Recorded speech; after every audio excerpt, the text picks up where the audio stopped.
It's the Real Estate Podcast, brought to you by ANZ Home Loans for financial well-beings. And welcome back to another episode of the Real Estate Breakfast right across the holiday season. I hope that you're having a good one wherever you might be.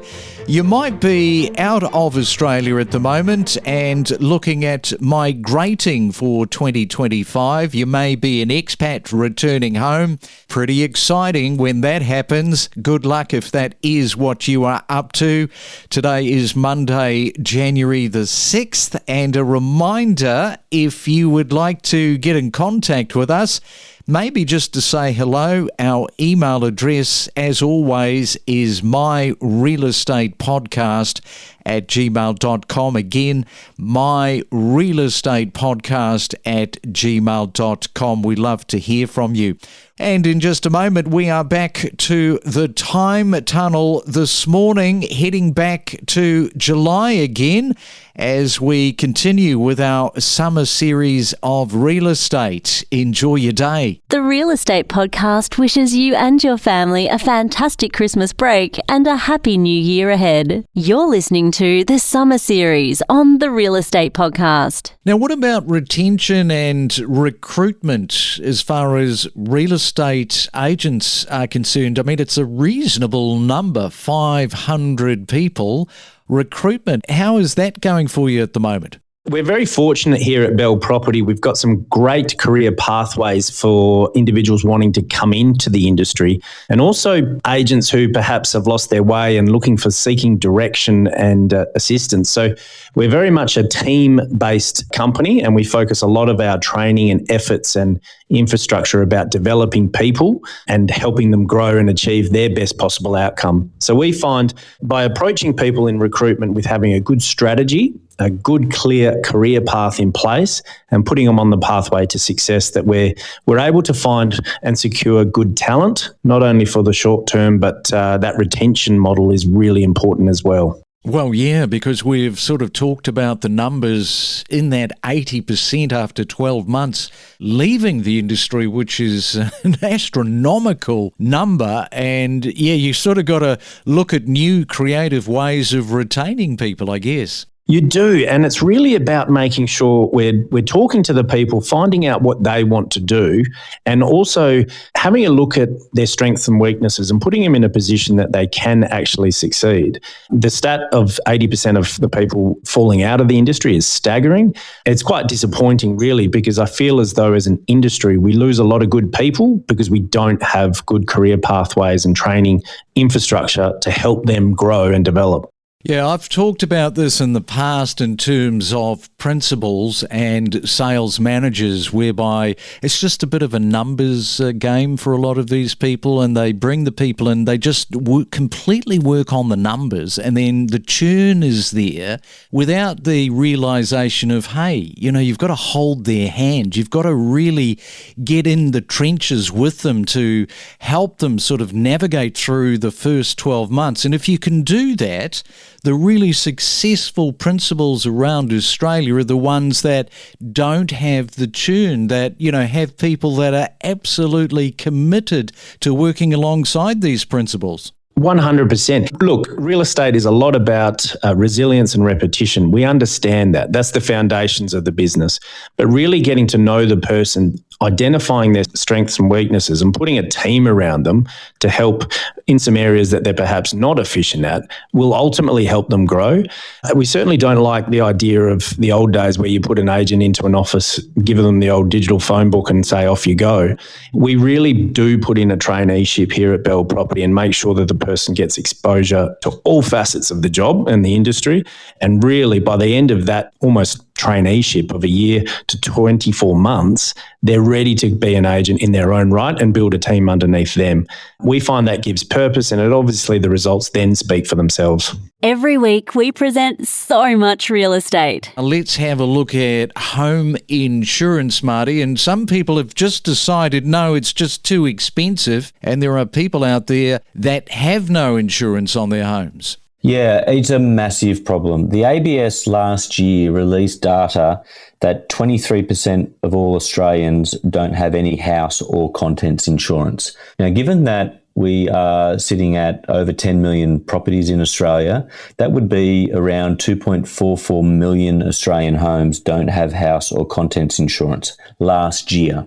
When we've seen the steep rise in insurance in the last year, and as per the inflationary data that was released a couple of days ago, that insurance premiums are the biggest sort of impact at 14%. And as your intro noted, that 19% in regards to an increase across the board in insurance, that number will have swelled. So when we're looking at 23%, that will be a greater number. There is a lot of Australians out there that are just taking no insurance at all. And what about calls for immediate regulation on the insurance industry? I think this is an area that you've got a few ideas on. Yeah, it's really been falling on deaf ears for a while. There's been opinions that it just wouldn't make an impact or it's too hard to do and governments shouldn't get involved. I think I would take it back to a perfect example is around electricity. So electricity in that inflationary data rose 6.5%. That was because in July last year, the Energy Bill Relief Fund rebate was announced and implemented. If it was not for that intervention, then we would have seen electricity in this latest data of May 2024, we would have seen electricity rise 14.5%. It would have been the highest growth.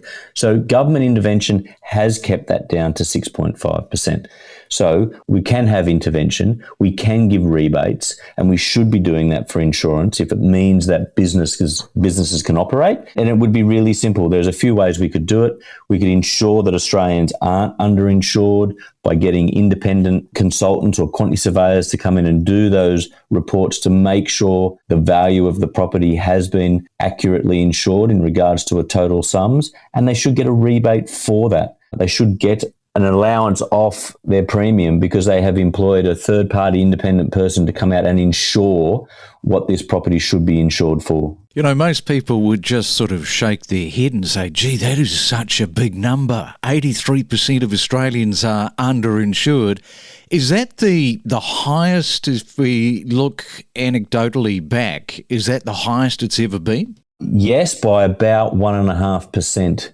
So if we go back about 20 years, so early 2000s, there was a similar survey done. At that time, the number of underinsurance in Australia was at 81%. If anything, we've got worse by a couple of percent. But in reality, in 20 years, we haven't got any better at understanding our insurance levels in this country. So, Sarah, you can step through for our listeners, I'm sure, how somebody's borrowing power is calculated, because I think a lot of people just think that it's based on their income. Yeah, correct. So it is income, but obviously things like liabilities that clients might have, things like that would be HECS or buy now, pay later, which a lot of people forget about, and that can impact how many dependents they have. Are they paying child support at the moment? What are their living expenses like as well? So somebody with really high living expenses, can then generally borrow less than if somebody that was earning the same income was spending a little bit less as well. Okay, so you have been told what your borrowing capacity is, and it will either make you cry or you'll be doing backward somersaults. So if you have gone for a mortgage and your borrowing capacity isn't great, the good news is, Sarah, you can give out some of the pointers in the right direction on how somebody can increase their borrowing capacity. Yeah, there's actually lots of things that you can do to increase that capacity. So you could reduce your credit card limits or close them down, pay down personal debt. You could refinance your car loan if you have one or pay it out. But if you refinance it, lower loan repayments each month instead of potentially higher ones. HECS is a big one, obviously, in Australia, those study loans. So getting rid of that can definitely help borrowing. Salary sacrifice or tax-free income. People getting a second job. At the moment, we're finding a lot of first-home buyers are getting a second job to try and get into the market. We could re-extend home loans back to a 30-year loan term if they're at 25. Or you could buy with somebody else, a friend or a family member, but you might want to get legal advice with that one. So there are lots of things that people can do to increase that. And also around credit cards, quite interesting. I know that we got an email not so long ago from somebody that was talking about changing banks, and they had a credit card, I think the limit was $10,000. And the new bank that was going to take their business on said that they wanted to close down. They saw that $10,000 limit as a bit of a liability, which I hadn't really factored. I mean, I've bought many houses. I've never had that happen to me, but I found that was quite interesting. Yeah, and a $10,000 credit card limit, I would say potentially $30,000 to $50,000, it would decrease your borrowing capacity by, or increase it by closing it. So they have a huge impact, even if they're not being used.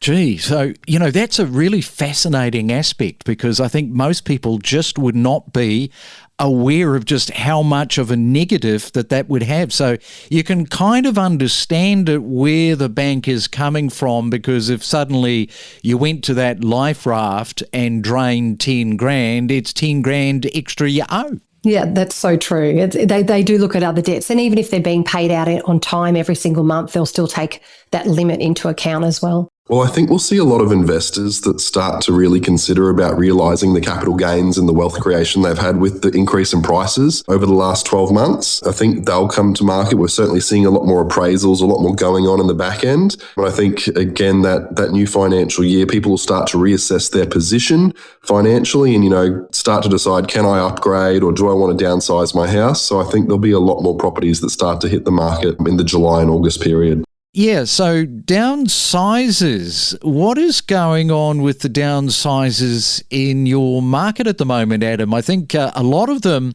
are trying to do it, but there still seems to be so much competition going on in that market that it's really a difficult challenge. It is really tough for them at the moment, Craig. They're competing with a lot of the first home buyers to downsize into the units. I mean, they're also struggling, I think, a little bit. A lot of them, they've got a lot of equity built up in their own property, but they can't necessarily afford to buy the next one without selling their current home. And given the competition that they're seeing in the market, like a lot of the subject to sale contracts that historically we would look at, people would be looking to accept, they're not making it through past the sellers at the moment because of those, fully pre-approved owner-occupiers that are buying their first home. They just come in short terms, and that's what the sellers are looking for.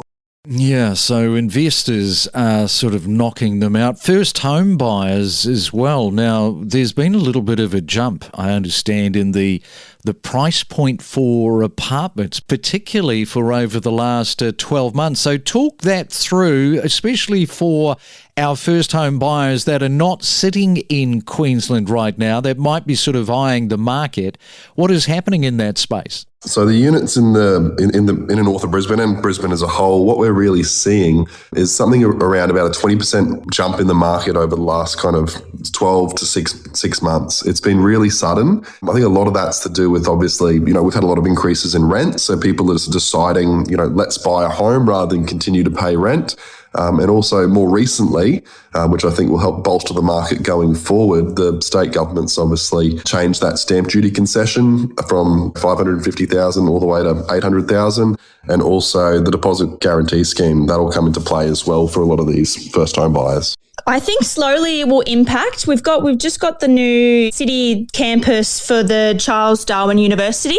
That would probably be finished, I think, at the end of the year or with next year. So I definitely think people will slowly start to move to Darwin. We're not seeing it, I don't think, as yet, but I do think slowly people will start to move to Darwin. We are the cheapest or most affordable capital city in Australia, so why wouldn't you want to live here? Yeah, it's a nice bragging right, that the most affordable capital city in the country is Darwin. A lot of first home buyers, of course, and that was my next question. How many of those are you seeing at the moment? Oh, heaps. I think more people are also organising to get their finance approved more quicker as well, we're seeing. And we're also seeing more offers at the moment coming in more quicker, especially for houses that are priced right and in the market. And Eliza, how long have you been doing the real estate thing? About 2 years now. And how are you finding it? Love it. It's amazing. What made you want to get into being a real estate person? I was originally a nurse, so I kind of took that empathy that I liked giving to people, and I kind of put that into real estate. And I just love the flexibility, it's making people happy and giving people, what they want.